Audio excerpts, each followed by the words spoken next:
What if the real miracle was being innovative among the inebriated because he was the only one still sober? And being short of wine, the mother of Jesus said to him, "They have no wine." Jesus said to her, "What is that to me and to you, woman?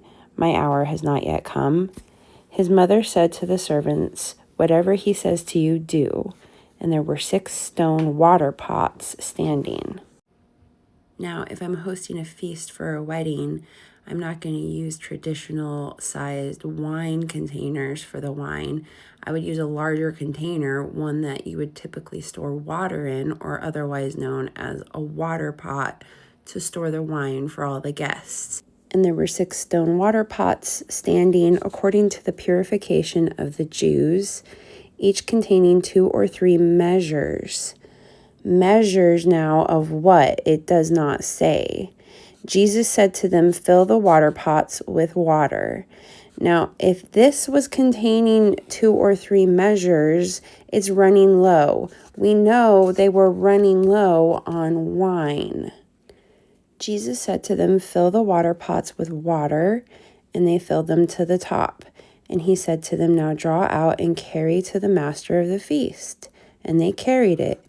But when the master of the feast tasted the water that they poured into the wine that had become wine, and did not know from where it was, but the servants drawing the water knew, the master of the feast called the bridegroom and said to him, "Every man first sets on the good wine, and when they have drunk freely, then the worse.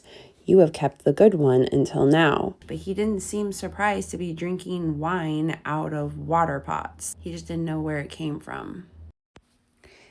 Anyone who drinks wine or whiskey knows that if you add water to it, especially after it's been sitting out for a while and decanted, the water takes away some of the alcohol content, making it less stingy, and more of the flavor profile comes through. Thus why the master of the feast probably thought it was better wine, because it wasn't so alcoholic and much more flavorful. These people had already been drinking. If the wine had an especially high alcohol content, if the wine was a little watered down, they probably wouldn't have known the difference. I've done this trick when the milk's running low and you add a little water. What if the miracle Jesus did was simply common sense in a land full of people who couldn't really think for themselves?